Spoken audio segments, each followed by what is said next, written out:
Hoy vamos a ver cómo soplan los vientos de la Reforma en Francia.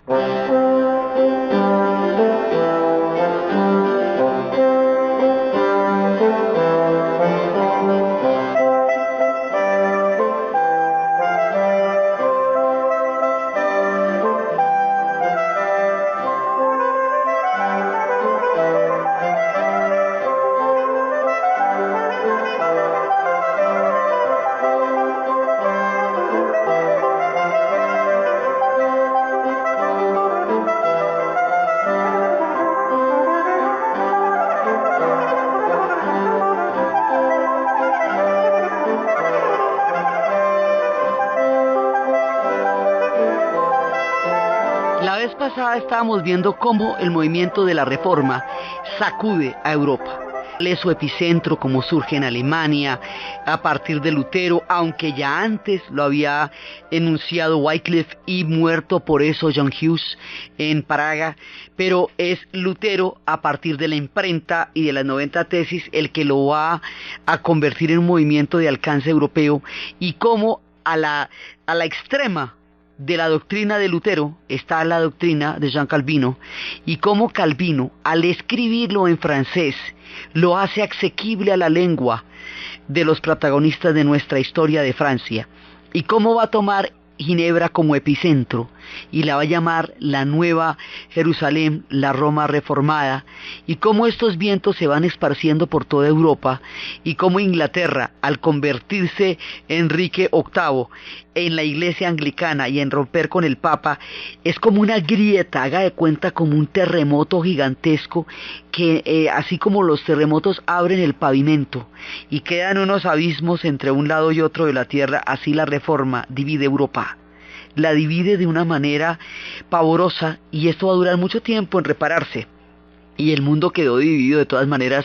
El mundo occidental quedó con un cisma muy profundo con la Reforma. Entonces, ¿cómo afecta esto a Francia? Entonces, el tema con Francia sigue siendo de todas maneras la unidad y ver a ver cómo sobrevivimos a todas esas cosas. Entonces, Francisco I, que es como una de las primeras figuras verdaderamente grandes ya del Estado Nacional de Francia, ya siendo Francia una nación. Francisco I es el hombre que va a llevar el Renacimiento a Francia.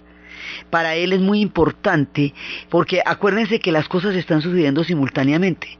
Al mismo tiempo que está surgiendo la ciencia y al mismo tiempo que está surgiendo el Renacimiento y que las ciudades italianas resplandecen de una manera tan maravillosa, al mismo tiempo está sucediendo la Reforma. Todo esto está sucediendo en Europa simultáneamente, pero en diferentes geografías. Entonces los italianos pues no tienen lío con eso, porque pues ellos son los estados del lado del Papa, entonces pues ahí tampoco hay lío, ni lo hay en España, que están formados alrededor de la fe católica. Es en los lugares donde la Reforma está dividiendo sociedades, donde el cisma se siente con más fuerza por las persecuciones que unos y otros hacen. Entonces, Francisco I, hasta ahora lo que quiere es llevar el Renacimiento a la corte de Francia. Eso quiere decir que él primero va a llevar todas las damas. Él dice que una corte sin damas es como un jardín sin flores. Entonces que eso hay que ponerlo lindo con unas damas bien tititas. Él dice que hay que apoyar a los artistas porque es de lo que se trata el Renacimiento. Por eso es que Da Vinci va a morir en sus brazos y va a incentivar un movimiento literario que se va a llamar las Pléyades, por las constelaciones griegas, con esta idea del retorno al mundo grecorromano, y ahí es donde van a surgir las figuras como Rabelais, con su famosa historia de Gargantúa y Pantagruel, que con el tiempo quedó reseñado como uno de los excesos, y cuando un banquete tiene unas proporciones nunca vistas se dice que es pantagruelesco. Entonces el hombre va a llenar su corte de esplendor, y como vimos la vez pasada es un tipo increíblemente audaz. Entonces hubo un momento en que él se puso en contra del Papa y del emperador. El emperador lo detuvo, lo secuestró, pues lo detuvo en pago, y para poder salir dio un rescate y dejó a 2 de sus hijos allá en prenda, hijos que se vieron muy influidos de la cultura católica en ese momento, y el hombre está montando su corte. Y hay un momento en que decide que no, que más bien no se va a enfrentar directamente al Papa y al emperador porque la cosa puede ser muy peligrosa. En ese momento hay que tener en cuenta que España es la potencia, que Francia ya es un país importante pero todavía no es una gran nación. Inglaterra tampoco. Inglaterra se va a volver una gran nación con Isabel I y la Armada, la hija de Enrique VIII, pero todavía no estamos en esa época. Y Francisco, ya Francia está chévere, pero todavía no va a ser la France, la que vamos a ver que cuando esto se ponga grande se va a poner fastuoso, se va a poner impresionante. No, ahorita vamos bien, pero todavía no hemos llegado hasta donde vamos a llegar. Entonces, todavía no están las cosas como para enfrentarse a todos los poderes de Europa, no hay con qué todavía. Entonces el hombre más bien toma por el lado amable, ¿no? Como por las buenas. Entonces dice, vamos a hacer una alianza aquí bien curiosa. Entonces hay una mujer que se llama Catalina Medici. Esta mujer es florentina, esta mujer es sobrina del Papa, ella es hija de Lorenzo de Medici y sobrina de Clemente VII, y esta mujer la va a casar con su hijo. Entonces, al casarla con su hijo, esta mujer llega a la corte francesa, y como él es un hombre que pues con el Renacimiento y toda esa historia, pues a él le parece muy chusco que llegue esta mujer que tiene mucho estilo, una mujer refinada, culta, con un temperamento, digamos, muy hecho para las cortes, porque pues ella viene de un punto altísimo, que es el Renacimiento florentino. Es sí de una familia de comerciantes, pero es una familia importante. Entonces, a ella la van a casar con Enrique II, hijo de Francisco I. Y Francisco le va a tener mucha deferencia a Catalina, y la va a tratar muy bien. Catalina innova la manera de montar a caballo a las mujeres. Se inventa una silla donde usted puede estar más cómoda y cabalgar las mismas distancias y a la misma velocidad de los hombres. Es una gran caballista, va a cabalgar hasta los 60 años, es una mujer de estado, es una mujer de corte, es una mujer con un carácter que deja una impronta, una mujer que va a ser una mecenas para las artes, porque su origen florentino y el contexto de París le dan para eso. Se lleva un poco de gente de la corte de Florencia. Entonces, al principio no se le va a notar todo el brillo a la mujer, porque ella está casada con un tipo que tiene un amante, una pasión devoradora, que se llama Diana de Poitiers. Y esta mujer, Diana de Poitiers, es 20 años mayor que Enrique. Es como la Camila del paseo. Sí, y entonces el hombre muere por esta mujer Diana y la tiene enfrente a todo. Ella es básicamente la que lo maneja a él. Entonces los primeros años en la vida de Catalina son muy duros, porque es por entre la sombra de esta mujer que protagoniza con esta historia de las favoritas, que van a ser una constante en toda la historia de Francia, y hasta ahí la cosa va un poco complicada. Hay un momento en que Catalina no puede tener hijos, y esto es gravísimo porque la pueden repudiar, y más si tiene un amante. Y entonces, si el hombre tiene un amante, entonces el hombre por ahí tuvo un hijo bastardo, luego el problema no era de él. Entonces, ella no podía tener hijos, y esto se le va volviendo una cosa muy complicada. Si no es porque Francisco I la quería tanto, la avalaba tanto y le daba tanta credibilidad a ella, la repudian y se levantan otra. Entonces, el hecho de no poder tener hijos la hacía muy proclive a las lecturas esotéricas, a las cartas astrales, a los adivinos, a toda clase de personajes que le dieran alguna esperanza o alguna lectura diferente de su situación, porque la cosa podía llegar a ser sumamente grave y sumamente peligrosa para ella. En una de estas, en la búsqueda de un personaje que le diera esta otra lectura cósmica del mundo, teniendo en cuenta además que Francia siempre tiene una vena esotérica en todas las etapas de la historia, que si los templarios, que si Magdalena, si usted la ve, siempre hay una vena esotérica, nos va a parecer un tremendo personaje. Este señor se llama ni más ni menos que Michel de Nostradamus. Entonces, él va a ser el asesor de ella. Este tipo es un médico, lo que pasa es que tiene muchos tipos de sabidurías y de historias. Él es un médico y él va a hacerse muy famoso porque durante una epidemia, una peste, él fue capaz de ejercer un papel muy importante mediante una medicina que se inventó para manejar la peste. Originalmente su familia es judía, pero estos judíos fueron después llevados por las persecuciones, cuando los sacaron de Provenza, viene de las antiguas culturas de Provenza, y entonces el padre tiene que bautizarse para no perderlo todo. Entonces él va a latinizar su nombre, va primero a cambiar el nombre. Su padre se llamaba Abraham Salomón, él se va a cambiar por Nostradamus y luego por Michel de Nostradamus, que es una voz más latina y más misteriosa. Y él nace ya en un mundo católico, porque los que les tocó convertirse fueron las generaciones anteriores, y empieza a ser rápidamente metido en las profundidades de la matemática, de la astrología, de la medicina, de la farmacia. Es un hombre con una formación muy grande y conoce el astrolabio, las estrellas, el destino de los hombres, y puede entender muchas cosas. Estudia letras, medicina, filosofía. Pues es como los hombres de esa época que tenían un conocimiento universal también. Entonces, él empieza a tener una serie de visiones que le van creando esa fama de profeta. Cuentan una vez, en una anécdota famoso, que un día iba caminando y se encontró a un monje más bien humilde, un franciscano, que había trabajado en las porquerizas, que se llamaba Felipe Peretti. Entonces Nostradamus se arrodilló ante él, y la gente lo miró, ¿no? Y dice: no hago otra cosa que rendir el debido respeto a su santidad. Y dice: ¿viste? Pues ese tipo, así de sencillo como lo vieron por los caminos, más adelante se convertiría en papa, sería sumo pontífice, sería Sixto V. Entonces esto le va a dar una fama, y sus profecías van a empezar a cumplirse, y él va a ser aliado y va a ser consejero y va a ser apoyo de Catalina de Médicis. Bueno, pues le hizo pases mágicos a Catalina.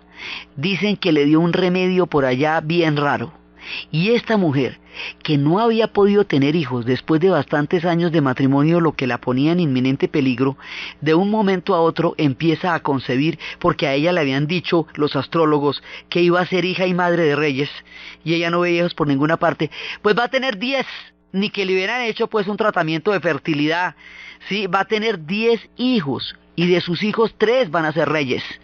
Y esto va a ser gracias a los pases mágicos que le hizo Michel de Nostradamus, razón por la cual ella le tenía toda clase de devoción y por la cual este hombre era importantísimo dentro de la corte, porque para ella era la salvación. Entonces, una vez que la mujer empieza a tener hijos, ahí sí nos entendemos, porque es todo el linaje que se está intentando formar allá, el que ella es capaz de proveer. Entonces, este personaje empieza a tener profecías. La más famosa es la de Enrique II. Él, pues, digamos, la más famosa en su época. Él dice que él siempre hablaba de una manera críptica, de una manera misteriosa.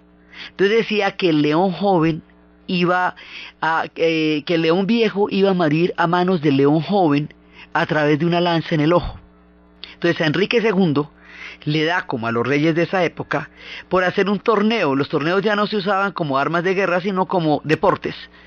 Y pone para ello a uno de sus hombres más de confianza, uno de la guardia, que tenía como escudo un león, y era un hombre joven. Y este tipo es el león viejo, y es al que llaman el león viejo, y en ese torneo, por accidente, el otro le atraviesa el ojo con una lanza y muere Enrique II en el torneo. Entonces la gente queda muy aterrada con Nostradamus. Dice: bueno, ¿y este hombre cuál es la vuelta ahí que hizo? Entonces, él va a hacer unas profecías que van a durar milenios. Son las profecías de las centurias. Y en las profecías de las centurias, él empieza a predecir lo que va a ser el futuro lejano. A él dicen que se le atribuye el haber predicho cosas como el conflicto árabe-israelí, la guerra de los 6 días, Napoleón. Entonces, por ejemplo, digamos, es su manera de decir en la centuria 160, un emperador nacerá cerca de Italia, que será vendido muy caro al imperio. Dirán con qué gente se alía, que les parece menos príncipe que carnicero. Dejarán sonar las campanas y el cielo se abrirá en dos, formando 2 paraísos distintos. A él de ahí nacerán los hijos que nunca podrán tener las personas sin corazón. Entonces decían de Napoleón, decían del Shah de Persia: lluvia, hambre, guerra en Persia no termina, la fe demasiado grande traicionó al monarca, por fin en Galia iniciada, secreto augurio para una corta existencia. Entonces el fin del Shah de Irán, teniendo en cuenta, esto es hablando ya de 1978, teniendo en cuenta que era en París donde se había refugiado el Ayatollah Khomeini, que al entrar en Teherán llevaría a la revolución islámica. Dicen que predijo la bomba atómica cerca de las puertas, y dentro de 2 ciudades habrá 2 azotes como nunca vio nada igual. Hambre dentro de la peste, por el hierro fueran arrojados, pedir socorro al gran Dios inmortal. Dicen que hablaba de la guerra de Yugoslavia, la del 94, 92 al 94. Leche, sangre, ranas se escurrirán en Dalmacia. Dalmacia es uno de los pueblos de la Yugoslavia. Dado el conflicto, peste cerca de los Balcanes. El grito será grande en toda Esclavonia, nacerán monstruos dentro de Ravenna. Entonces se habla de esto. Además hay una película en la cual Orson Welles lee con su impresionante presencia escénica, con su voz con la que fue capaz de aterrorizar al mundo narrando la guerra de los mundos de H. G. Wells por la radio. Esto es el hombre leyendo las profecías, comparándolas con la era moderna, comparándolas con todo aquello que sucede desde entonces. Siempre se habla de un mundo inquietante y de unas profecías que se han ido cumpliendo a lo largo de los siglos, a partir de que Miguel de Nostradamus dijo que había predicho una cantidad de cosas, incluido el fin del mundo. Las guerras, por ejemplo, las de árabe-israelíes, él llegaba y decía que 6 días de asalto ante la ciudad dada, librada será fuerte y áspera la batalla, tras la cual rendirán y ellos perdonada el resto del fuego y sangre pasadas. Dicen que son la guerra de los 6 días. Y habla de la independencia de Estados Unidos. La hermana de las Islas Británicas, 15 años antes que su hermano nacerá, por su promesa demuestra ser cierta, sucederá el reino de la balanza. También decía que en las campanas de los campos de Media, de Arabia y de Armenia, los grandes ejércitos 3 veces se enfrentarán cerca del río Araxis de la Mesnada. Entonces, el hombre se le atribuyen toda clase de cosas, y esto todavía sigue siendo un misterio. Sigue siendo un misterio cómo fue que él vio esas cosas, si realmente estamos haciendo una interpretación adecuada de lo que él dijo o no dijo. Él dice que el mundo terminaría en el año 3797. Ese fue como el año, todavía falta un ratico, el año en que él dijo que esto se acabaría. Está hablando durante toda esta época de los futuros, de los centenios a venir. Y el hombre existió hacia 1566 y está hablando de cosas que sucederían en el siglo XX. Sobre todo en el siglo XX va a ser tremendamente popular, porque en el siglo XX tienen lugar muchas de las profecías que él hizo en los años 1500 y que aducen dentro de su escritura críptica que estaban ya hechas y prescritas en tiempos tan remotos. Entonces, por eso es que este personaje va a ser tan famoso y va a ser tan sonado. A Catalina le vino como anillo al dedo porque la salvó y le generó una estirpe. Al mundo lo mantiene con asombro por el vilo de lo que sus profecías fueran a hacer. Para la gente que se guía por las profecías, este es uno de los más grandes profetas y un hombre de los grandes guías. Para aquellos esotéricos es un personaje de gran importancia. Para la historia de Francia es un personaje que reviste un carácter singular. Y para Catalina fue aquel que le dio la posibilidad de llegar a generar, como ella lo hizo, una impronta en la historia de Francia.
Los conocimientos de medicina de este hombre en su época fueron los que más fama le acarreó.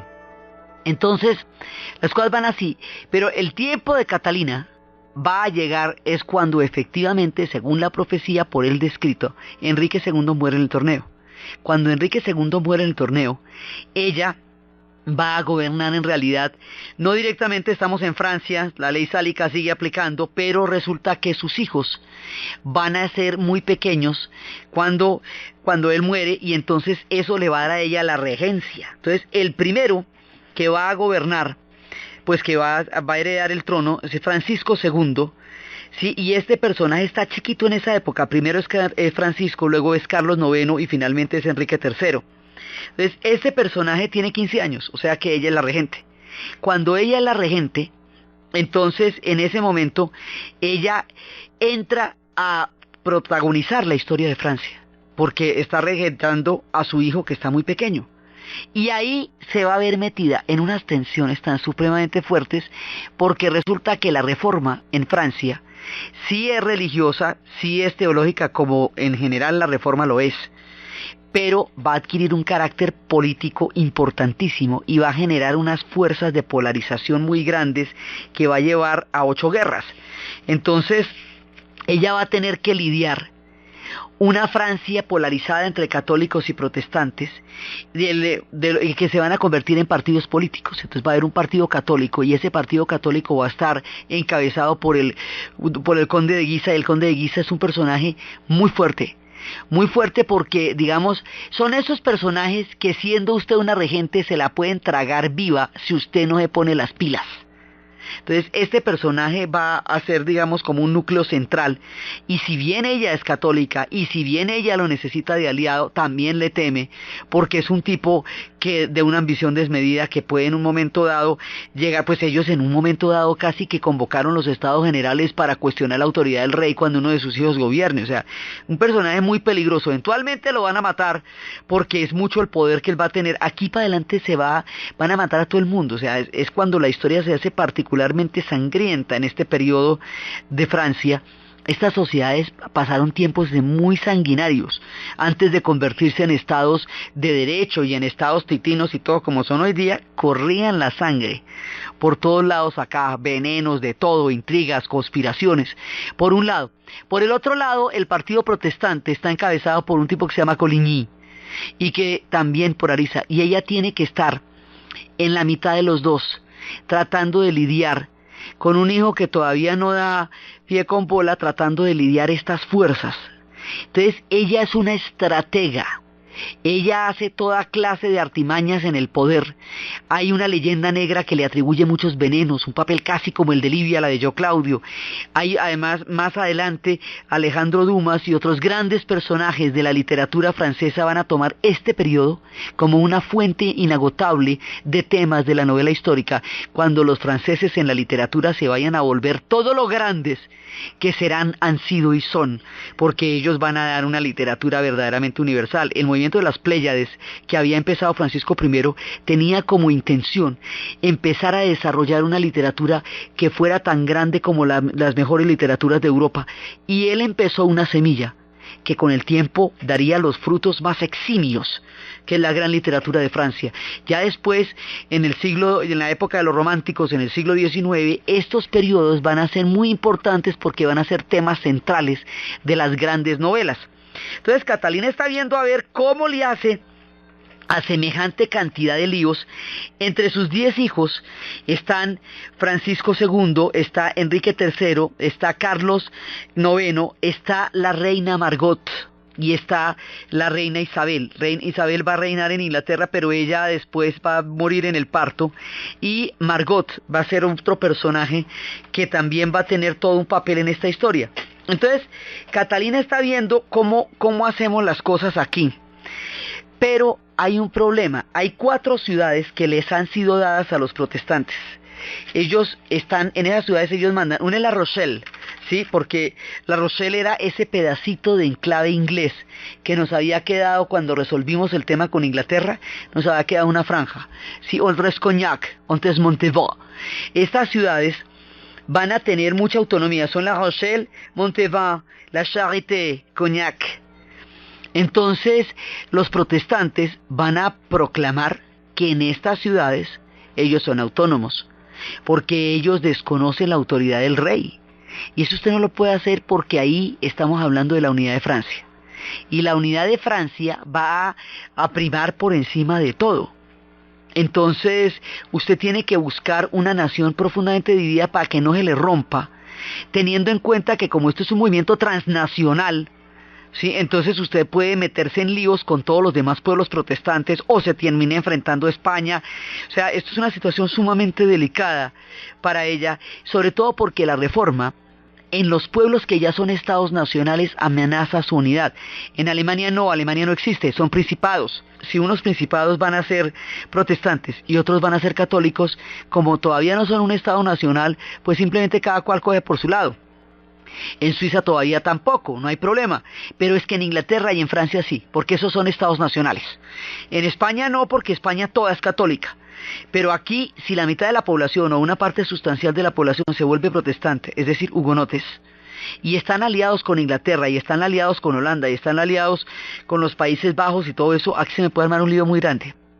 Entonces, esa amenaza política a la unidad hace que haya muchas persecuciones contra los hugonotes, y había algunos tipos de pactos, a veces se llegaban a acuerdos, por ejemplo, que ellos podían practicar sus creencias solamente de manera privada en las ciudades y de manera pública lejos de las ciudades o en sus 4 ciudades autónomas.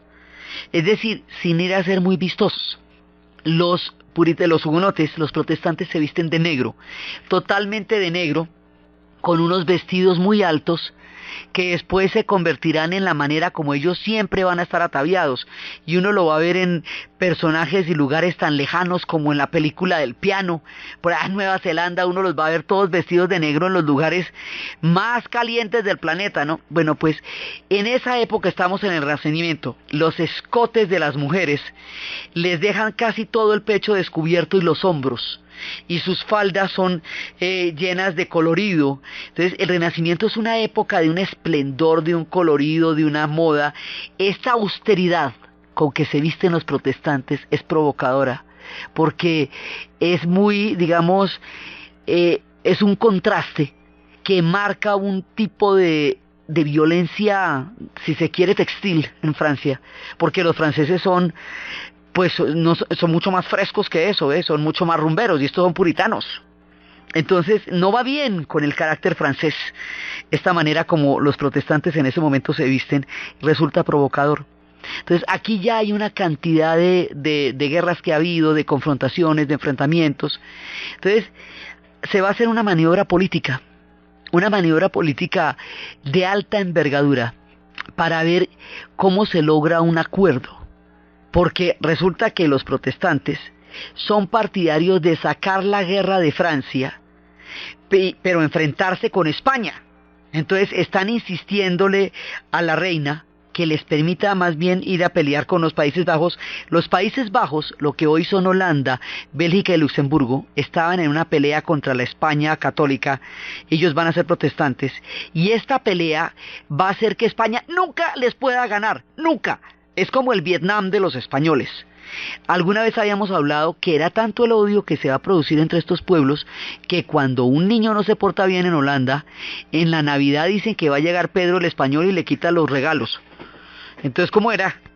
Entonces los protestantes planteaban sacar la guerra de Francia de las fronteras. Entonces más bien empezar a apoyar a los protestantes que estaban en Holanda contra España. Los españoles a su vez le están diciendo a Catalina que por qué no le presta el territorio para avanzar por él, o sea, por toda Francia, para llegar a Bélgica y a Holanda. Francia siempre están ahí cerquita las dos, para llegar a Francia, a Bélgica y a Holanda, y poder entrar en guerra con los protestantes de allá. Entonces ella, no se puede, porque si los españoles pasan por ahí, ¿quién nos asegura que no se queden? ¿No es que esas cosas pasan? Y tampoco agarrarse con los españoles, porque pues eso es la destrucción de Francia. O sea, Francia no está en este momento como para agarrarse con España de frente. Ni una cosa ni otra se puede hacer. O sea, darle gusto a cualquiera de los dos es una cosa muy complicada, pero las dos presiones son muy fuertes. ante las tensiones de lo que está ocurriendo y tratando de encontrar un punto de negociación, a ella se le ocurre la maniobra de casar a su hija Margot con Enrique de Navarra. Enrique de Navarra es un príncipe protestante. Entonces, Enrique de Navarra, ¿de dónde viene? Hay una mujer que se llama Juana de Alba. Juana de Alba se casa por amor con un príncipe que ella adora, y el príncipe es Borbón. Entonces, esto es muy importante porque ese man es Borbón. Y el hijo de él, los Borbones son descendientes de los Capetos, y el hijo de él, Enrique de Navarra, es un Borbón. Y es por la vía de este Enrique de Navarra que más adelante van a llegar los Borbones al trono, y se nos va ahí, en ese punto se nos va a acabar la línea de los Valois, y van a llegar los Borbones, y los Borbones son los que le van a dar un gran esplendor a Francia.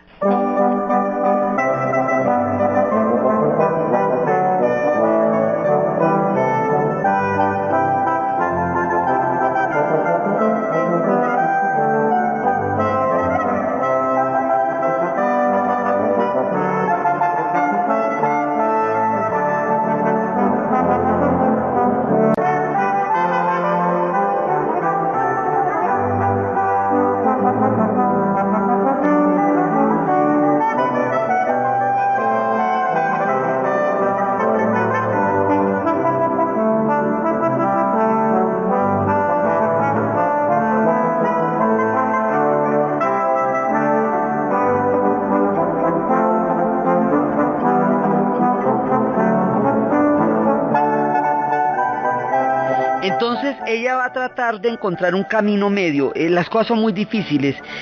Sus hijos están influenciados por otros personajes. Entonces, por ejemplo, a Francisco II, a él lo van a casar con María Estuardo, la reina de Escocia, como para hacerle una cuña ahí a los británicos. Y esa María Estuardo es la que se va a enredar en el camino de Isabel cuando Isabel sea grande, y la Isabel I la va a mandar a ejecutar, creando toda la leyenda de María Estuardo, reina de Escocia. Aquí se van emparentando todos con todos. Entonces, otros van a ser, Enrique II va a ser, otros van a ser influenciados por el duque de Guisa, otros van a ser influenciados por Coligny. Digamos, hay otro tipo de influencias ahí, y aquí toca lidiar muchas cosas. Entonces, ella lo que va a hacer es que va a jugarse la siguiente: va a traer a Enrique de Navarra, este personaje que es Borbón, y lo va a casar con la reina Margot. Al casarse Margot, católica, francesa, con un personaje protestante, vamos a tratar de establecer un equilibrio entre los dos. Entonces la idea es que ella invitó a unos líderes protestantes al matrimonio. Ahí parece que había unas condiciones pactadas, que eran unos determinados líderes, y que no, como hay una prohibición del culto público, porque hay una cantidad de problemas en el culto, de diferencias en el culto. Por ejemplo, los protestantes no creen en la comunión, y uno de los tratados de paz no llegó a un acuerdo porque no pudieron negociar ni transar el tema de la comunión. Los protestantes no creen en la comunión porque no creen en la transubstanciación de la materia a través de la hostia. No creen en la Virgen porque no creen en la virginidad de una mujer que ha dado a luz. No creen en los santos, y por eso los sacaron de todas las iglesias. Entonces hay una serie de diferencias grandes en el rito, sobre todo en lo que tiene que ver con la celebración de la Santa Misa. Ellos no tienen misa, ellos tienen palabras que presenta el pastor en la lectura directa de la Biblia frente a la congregación, porque buscan un camino mucho más directo, que no esté mediado por el clero, como lo está en el mundo católico. Entonces esto no hacía que los acuerdos fueran muy difíciles. Entonces se pactaron unas condiciones dadas, y las condiciones eran que vinieran tantos, ojalá que no vinieran, digamos, como tan abiertamente vestidos de protestantes, pero llegaron muchísimos a la ciudad de París para la boda de la reina Margot. Muchísimos llegaron todos vestidos de negro en conjunto. Era como una especie de provocación. La manera como ellos llegaron era una forma, digamos, una forma imperativa, una forma en la cual ellos se mostraban, digamos, como un poder dentro de Francia, en términos generales, lo que a ella le parecía, digamos, un poco confrontador, era como la palabra, un poco confrontador, pero bueno, pero llegaron allá para la boda. Ahora, Esto tiene muchas maneras de mirarse. El horror siempre será el mismo. Pero una parte es que a ella le han hecho un atentado antes. Habían intentado secuestrarla a ella y al esposo tiempo anterior y eso la dejó amargada. Y ahora, cuando vienen en este momento, ella siente que ahí hay como una tensión muy fuerte en la ciudad.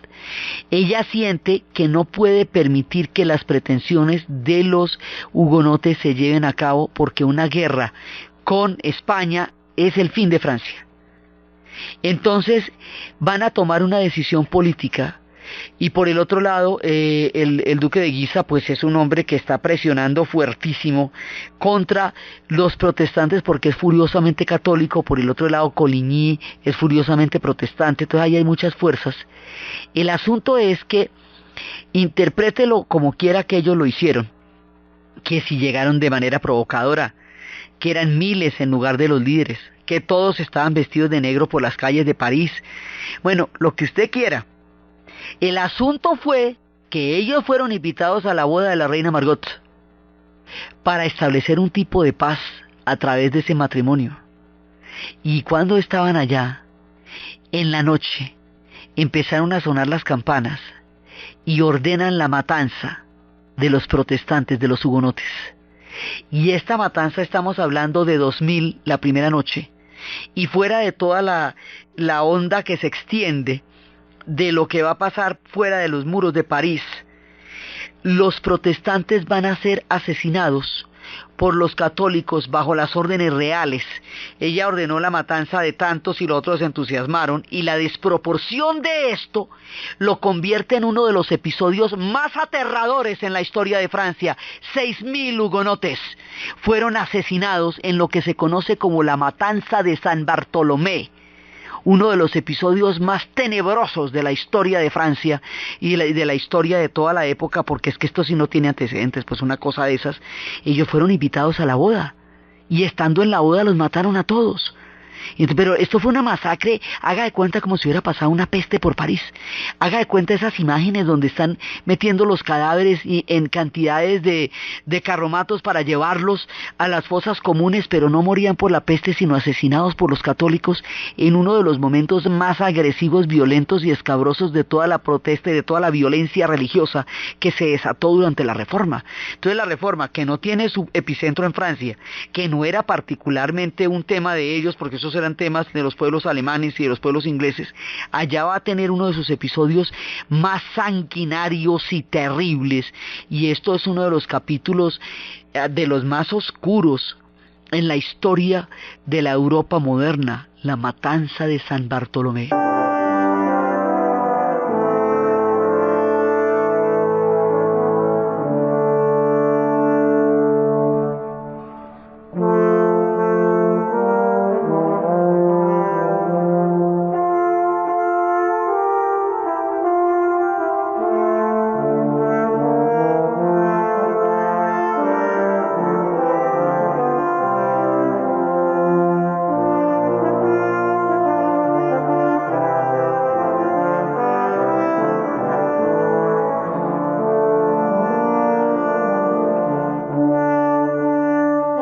Son tiempos absolutamente turbulentos y la Reforma realmente va a ensangrentar a Europa, porque pues en Inglaterra van a tener tantas guerras religiosas que los habrá que simplemente abandonen los barcos y quemen las naves y se vayan a otra tierra a buscar lo suyo, y van a fundar con eso la nación americana. O sea, esto es un nivel de belicismo absolutamente enorme el que van a tener por motivos religiosos, pero un capítulo como el de Francia pues se lleva a todos los titulares, porque es que esto no tiene ningún tipo de presentación. Usted los invitó y los está matando por toda la ciudad de una manera terrible. Entonces había desacuerdos, había intereses geopolíticos, había toda clase de confrontaciones, pero una cosa de estas definitivamente se sale de todo, es la aplicación de la razón de Estado de una forma demencial para la población de la época, y eso va a ser uno del episodio pues más tenebroso, y aquí se están batiendo muchas fuerzas. Entonces, una de las cosas, por ejemplo, que hizo Catalina, que es un personaje lleno de matices, es que Catalina va, para poder debilitar a los hugonotes, se va a traer a los jesuitas. y les va a mandar una ofensiva con la cual con los jesuitas va a llegar la contrarreforma también, porque los jesuitas vienen de España y ahí empiezan a tener una influencia profunda también dentro de Francia. Entonces, Francia, para llegar, digamos, a salir del túnel de la reforma, va a enfrentar muchas cosas, incluida la matanza de San Bartolomé. El hijo, entonces, el esposo de la reina Margot, que Margot también es un personaje, porque Margot es una mujer que ese es un matrimonio por conveniencia. Ella tiene muchos amantes y uno de ellos es un protestante, que es el hombre que ella siempre soñó, pero también tiene un pacto de lealtad, de amistad y de parcería con Enrique de Navarra, en el cual ella siempre y en toda ocasión lo va a ayudar, y le salvó el pellejo más de 4 veces a Enrique de Navarra. Entonces él corre peligro inminente. Al principio lo hacen apurar de su fe, pero el hombre luego se devuelve. Ella siempre estuvo en la causa, aliada con él. Ella es una mujer tolerante y compasiva en tiempos de intolerancia, atrapada por una cantidad de intereses que no dependen de ella, manipulada, intentando ser manipulada por todos los hermanos, que cada uno de ellos quiere ser rey. Entonces, la vida de ella es muy difícil en un mundo tan turbulento, donde las mujeres tenían un papel tan complicado en tiempos sálicos y en tiempos de todos estos personajes de la familia Condé, de la familia de Guisa, de tanta gente metiendo manos en el poder. Entonces ella finalmente le va a salvar la vida a él y al hombre que amó y a toda la gente que pudo de semejante matanza. Y él, por un lado, logra estar oculto. Después se va al exilio de Navarra. La película con Isabel Allani, con Virna Lisi, llega hasta el momento en que ellos van al exilio de Navarra, y que el hombre que ella tanto amó va a ser ejecutado en los vaivenes de la política cuando se devuelve por ella, porque hay un momento en que el hombre lo dejan ir solo, pero sin ella, sin Margot. Dice, no, yo tengo que volver por Margot. Entonces manda al hombre que ella amó por ella, ahí lo cogen y ahí lo ejecutan. Finalmente ella va al exilio de Navarra, vuelven. Cuando vuelven, entonces ya llegará el turno, porque todos los demás van a morir jóvenes. Entonces Francisco II, el de María Estuardo, va a morir joven, luego, que es el de la época de Guisa. Luego viene Carlos IX. Carlos IX es el que estaba en el momento de la matanza de San Bartolomé. Entonces eso recae sobre él y sobre Catalina, sobre los dos. Él era un rey inestable, muy inestable emocionalmente, muy, digamos, llevado de todos sus fantasmas.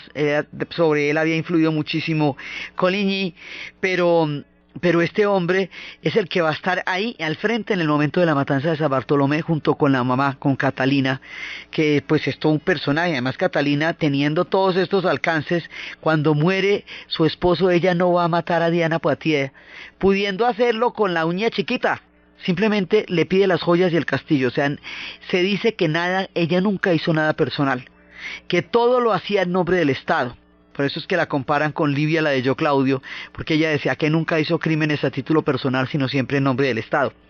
Entonces, aquí van muriendo todos, hasta que finalmente va a quedar Enrique de Navarra, el último de los Enriques. Enrique III también muere, que era el que tenía la influencia de Guisa, y va a quedar Enrique de Navarra, el esposo de la reina Margot. Entonces, o sea, el que no tenía nada que ver ahí, pero como ese tipo es protestante, y ya hemos dicho que es protestante, quedó claro, y le ha tocado huir, le ha tocado devolverse. Entonces, para poder reinar, después de todo lo que ha pasado, porque hubo guerras civiles, después de esta matanza hubo una guerra civil, durante el exilio de él hubo guerra civil, estuvo oculto todo. Después de todos los malabares, porque la historia de Francia es absolutamente turbulenta, el hombre regresa a París para gobernar como rey, siendo él el esposo de la reina Margot. Pero tiene que convertirse al catolicismo, porque no puede gobernar un rey protestante en Francia, no hay ningún peligro. Se ha hecho toda clase de pactos, incluso en una época trataron de hacerlos más franceses, ni protestantes ni católicos, sino cristianos y franceses, toda clase de cosas, pero no se ha llegado a un acuerdo. Entonces le dicen, usted tiene que convertirse si quiere ser rey de Francia. Y el hombre mira la ciudad de París, que ya era imponente y poderosa y maravillosa. Se queda mirando la ciudad y dice una de las frases más célebres y definitivas en la historia de Francia: París bien vale una misa. Y se convierte, y se vuelve católico, todo bien, ahí no pasa nada. Y en el momento en que este hombre se vuelve católico, Francia termina la larga noche de la Reforma porque él va a promulgar el Edicto de Nantes. Y el Edicto de Nantes es el que lleva a la tolerancia religiosa al interior del país de Francia. Y eso permite que los hugonotes puedan seguir viviendo dentro de Francia después de todas las persecuciones, pero que Francia ni pierda su unidad ni pierda su carácter católico. Francia como heredera del Sacro Imperio Romano Germánico, Francia con el lado del papado durante tanto tiempo, Francia tan católica, no podía perder su naturaleza que la hace esencial en todo este túnel de las guerras de la Reforma y la Contrarreforma. Entonces, finalmente terminan solucionándolo así. El hombre llega, se convierte, dice que París bien vale una misa, se vuelve católico y se acaba el episodio de la Reforma en Francia, que casi que nos toca la unidad que con tanto complique hemos logrado para tener un país. Y así fue que los vientos de la Reforma soplaron sobre el suelo francés, con sangre, conspiraciones, amantes y conversiones. Francia sigue su camino, de aquí en adelante hará un camino que la llevará a la grandeza. Entonces, desde los espacios de la Reforma, de la noche de San Bartolomé, del personaje que es Catalina, de las predicciones de Miguel de Nostradamus, de su visión milenaria, de la reina Margot atrapada en la época de la intolerancia con un corazón noble, del Enrique que se va a convertir, del fin de la era de los Valois y de la llegada de los Borbones al poder y del ascenso de Francia en la historia, en la narración de Ana Uribe, en la producción Jessy Rodríguez. Y para ustedes, feliz fin de semana.